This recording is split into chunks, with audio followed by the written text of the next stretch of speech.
ఎవ్వరికి తలవంచ నినాదం జయమే నినాదం.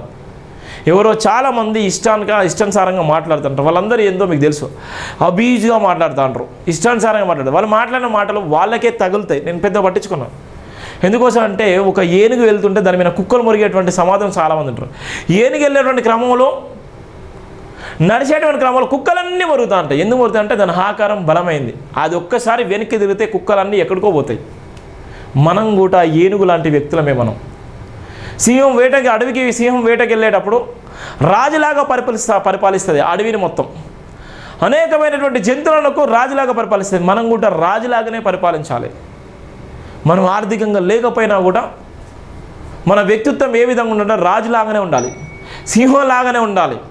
వెనక్కి తిరిగి చూస్తే మురిగే కుక్కలన్నీ వెనక్కిపోవాలి. అలాంటి సందర్భం మనం నిలబడాలి. అలాంటి ఆత్మగౌరవం కోసం నిలబడాలి. డబ్బులకు అమ్ముడు పోయి జీవితాలను ఆనందం చేసుకొని ఇవాళ ఉన్నటువంటి క్రైస్తవ సమాజాన్ని అంతా తప్పుదో పట్టించేటువంటి చాలామంది నకిలీ పాస్టర్లు భరతం పట్టండి. ఇలా క్రైస్తవ సమాజాన్ని ఇష్టానుసారంగా మాట్లాడి ఎవరైతే ఉన్నారో వాళ్ళందరినీ కూడా ఏం సమానం చెప్తారో సమానం చెప్పండి. ప్రశ్నించే గొంతుగా ప్రశ్నించే నినాదం జైభీం టీవీ, జైభీం దినపత్రిక ఉందని కూడా మీకు సవినయంగా సగర్వంగా చెప్తున్నాను. ఇది జరిగినటువంటి ప్రధాన విషయం.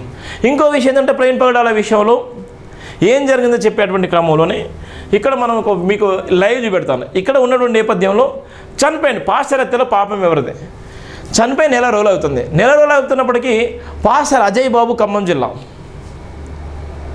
టాప్ లిస్ట్లో ఉన్నటువంటి నేపథ్యం ఉంది. అతను కూడా ఎందుకోసం అంటే నేను రిలీజ్ చేసిన ఒక వీడియో చాలా భావోద్వేగానికి లోనై కన్నీరు మున్నీరై తన కుటుంబ పరిస్థితులు ఏ విధంగా ఉన్నాయో అందరూ తెలిసిన నేపథ్యమే. పరిచర్య కార్యక్రమంలో ఎంత గొప్పగా ఉన్నాడో తెలిసిన నేపథ్యమే. ఆయన మరో ఇంటెలెక్చువల్, ప్రవీణ్ పగడాల తర్వాత మరో ఇంటెలెక్చువల్ అజయ్ బాబు. ఆయన అక్రమ కేసు పెట్టి జైలు జీవితం గడిపిన నేపథ్యం ఉంది. అక్రమ కేసు పెట్టి జైలు జీవితం గడిపినటువంటి నేపథ్యంలోనే ఆయనకు థ్రెట్ ఉంది, నాకు భయంకరమైనటువంటి ఇబ్బంది ఉంది, నన్ను చంపేస్తానని చెప్పినటువంటి నేపథ్యంలో ఆయన కేసును పక్కన పెట్టేసి ఈయనను అరెస్ట్ చేసినటువంటి దౌర్భాగ్యమైనటువంటి పరిస్థితులు మనం చూసాం. ఈ అందరి కారణమైంది ప్రభుత్వం కదా, ఇవన్నీ నడిపించేది ప్రభుత్వం కదా. నాకు ప్రాణగండం ఉంది, నా ప్రాణం తీసేస్తారని చెప్పింది మొరబెట్టుకున్నాడు కదా వీడియోలో.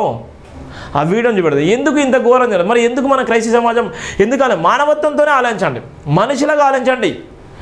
మనుషులను మనిషిలాగా ప్రేమించాలని ఏ మతమైనా ఏ కులమైనా నా దృష్టిలో రోగితో సమానము. వాడు ఎవడైనా కానీ, వాడు లక్ష కోటీశ్వరుడు కానీ, వాడు లక్షలాది కోటీశ్వరుడు కానీ,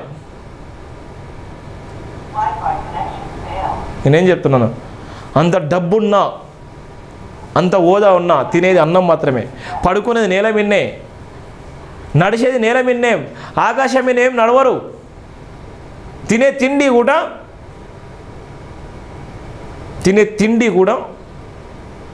అందరు తిన్నట్టుగానే తింటారు.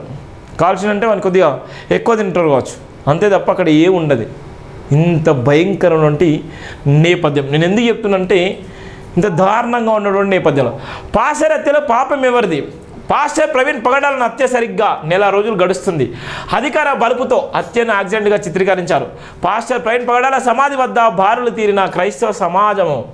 మేధావి మౌనం ప్రపంచానికి ప్రమాదమైతే మేధావి హత్య క్రైస్తవ సమాజానికి తీరని లోటు. ప్రాణం తీసిన పాపం ఊరికే పోదు. పాస్టర్ హత్యపై స్పందించిన ఏఐసిసి అధ్యక్షురాలు సోనియా గాంధీ. పాస్టర్ హత్యపై పోరాటం చేయడానికి క్రైస్తవ సంఘాలు ఐక్యవేదికగా నిలుస్తున్నాయి. హత్య నిరూపణ అయ్యే వరకు ఎవరికి భయపడాల్సిన అవసరం లేదు. డాక్టర్ బరిగెల శివ ప్రధానంగా రాసిన వార్త. ప్రధానంగా నేను కంటిన్యూగా రాస్తూనే ఉన్నాను, కంటిన్యూగా నెల రోజుల నుంచి కంటిన్యూగా రాస్తున్నాను, మాట్లాడుతూనే ఉన్నాను, చెప్తూనే ఉన్నాను. ప్రవీణ్ పగడాల గారిది ముమ్మాటికి హత్యే. ప్రవీణ్ పగడాల గారిది ముమ్మాటికి హత్యనని చెప్తుంది కూడా మనమే. ఇక్కడ ఉన్న నేపథ్యం నెల రోజులు అయింది. ఇలా పాపం ఎవరు చుట్టుకుంటుంది? ఆ పాపం ఎవరు అనుభవిస్తున్నారు? ఆ పాపానికి కారకులు ఎవరు? ఎవరి కోసం ఆయన గొంతు విప్పిండు? ఎవరి కోసం మాట్లాడిండు? ఎవరి కోసం ప్రశ్నించిండు? ఎవరి కోసం ఆయన ప్రాణాన్ని వదులుకున్నాడు? ఎవరి కోసం ఆయన హింస భరించిండు? ఎవరి కోసం ఆయన ఈ సమాజంలో ఏ మతం కోసం ఆయన ఎదురు తిరిగిండు? ఎవరి కోసం ఆయన నిలబడ్డాడు? ఇలా ఎంతమంది నిజంగా నిలబడుతున్నారు? ఎంతమంది ప్రవీణ్ పగడాల గురించి, ఎంతమంది ప్రవీణ్ పగడాల లాగా నిలబడి రోడ్ల మీదకి వచ్చి ఇలా ఉన్నటువంటి మనుస్మృతిని, మనధర్మశాస్త్రం తప్పని చెప్పేటువంటి దమ్ము ధైర్యం ఉన్నటువంటి ఎంతమందికి ఉన్నది? పాస్టర్లకి ఇలా వాళ్ళ ఆస్తులు కాపాడడం కోసం క్రైస్తవ సమాజం ఎటుపోయినా పర్లేదు మా ఆస్తులు బాగుండాలని ఇలా ఉన్నటువంటి బైబిల్ని పెట్టుకొని ఇలా గొప్పగా చెప్తున్న నేపథ్యం ఉంది. ఇలా ఎందుకు ఇప్పటివరకు ఒకటి కాలేకపోతున్నారు? ఎందుకు ఒకటి కాలేకపోతున్నారు? ఎందుకు మీ అందరూ ఓ యూనిట్ కాలేకపోతున్నారు? ఎందుకు మీ అందరూ సంఘటితం కాలేకపోతున్నారు? ఎందుకు నిలబడలేకపోతున్నారు? ఎంత బాధాకరం కదా, ఎడిపోతుంది సమాజం. ఆలోచించండి ఎంత భయంకరంగా ఉందో చెప్పడానికి ప్రధాన వార్త. ప్రవీణ్ పగడాలను హత్య సరిగ్గా 4 రోజులు గడుస్తుంది. అధికార బలుపుతో హత్యని యాజ్ఞంగా చిత్రీకరించారు. పాస్టర్ ప్రవీణ్ పగడాల సమాధి వద్ద భారతీయ క్రైస్తవ సమాజం మేధావి మౌనం ప్రపంచానికి ప్రమాదం అయితే మేధావి హత్య క్రైస్తవ సమాజానికి తీరని లోటు. ప్రాణం తీసిన పాపం ఊరికే పోదు. పాస్టర్ హత్యపై స్పందించిన ఏఐసీ అధ్యక్షుడు సోనియా గాంధీ పాస్టర్ హత్యపై పోరాడడానికి క్రైస్తవ సంఘాలు ఐక్యవేదికగా నిలుస్తున్నాయి. హత్య నిరూపణ అయ్యే వరకు సైవన్కి భయపడడం అవసరం లేదని ప్రధానంగా రాసినటువంటి ప్రధాన వార్త. అధికారంతో ఎవరినైనా మోసగించవచ్చునేమో కానీ అసత్యాన్ని సత్యంగా మలిచి మనస్సాక్షికి నమ్మిన వ్యవస్థలను ఎప్పటికీ మోసం చేయలేమని డాక్టర్ బరిగల శివ తెలిపారు. పాస్టర్ ప్రవీణ్ పగడాల హత్య విషయంలో ఎంత కుట్ర కుతంత్రాలు జరుగుతున్నాయో అన్నటువంటి నేపథ్యం కూడా మనం చూస్తున్నాం. దానికి సంబంధించిన ప్రధాన వార్త ఏ విధంగా అవుతుందో ఎంత దారుణంగా ఉందో మీకు చెప్పేటువంటి ప్రయత్నం చేస్తున్నాను. ఆంధ్రప్రదేశ్ ప్రభుత్వం అధికార యంత్రాంగం వైద్య సమూహంతో పాటు సోషల్ మీడియా కొంతమంది చిల్లర విలువలు కక్ష కట్టుకొని పనిగట్టుకొని దుర్మార్గంగా ప్రవర్తిస్తుంటే సత్యదూరమైన అంశాలను పదే చిత్రీకరిస్తూ ఎలక్ట్రానిక్ మీడియా ఆకాశమంతా నిజాయితీని ప్రవేశిస్తున్నాయన్నారు. ఒక కుటుంబంలో ఉన్నతమైన వ్యక్తి ప్రపంచ పరిజ్ఞానం సంబంధించిన మేధావిగా ఎదిగి కిరాతకంగా హత్య చేయబడితే ఆ కుటుంబం ఎంత దీన వ్యవస్థ స్థితిలోకి నెట్టివేయబడుతుందో సభ్య సమాజం అర్థం చేసుకోవాలన్నారు. ప్రవీణ్ పగడాల సమాధి వద్ద క్రైస్తవ సమాజం ఒక్కసారిగా బారులు తీరి శాంతి కోతులతో హత్య జరిగిన విధానంపై నిజాలు నిర్ధారణకు రావాలని ప్రార్థన చేశారు. మాజీ ఎంపీ హర్ష కుమార్ పాస్టర్ సమూహంతో కుటుంబ సమేతంగా పాస్టర్ చనిపోబడిన స్థలంలో ప్రార్థనించబడడం తన పోరాటానికి మరింత బలం చేకూర్చబడే విధంగా ఉందన్నారు. జాతీయ కాంగ్రెస్ పార్టీ ఏఐసీ అధ్యక్షుడు సోనియా గాంధీకి వ్యక్తిగతంగా లేఖ రాస్తూ పాస్టర్ ప్రవీణ్ పగడాల హత్యపై తెలంగాణ కాంగ్రెస్ ప్రభుత్వంతో పునర్విచారణ చేపట్టే విధంగా చర్యలు చేపట్టడానికి కోరడం ఏదైతే ఉందో క్రైస్తవ సమాజానికి కాస్తంత ధైర్యం కూడిన ఊరట లభించింది.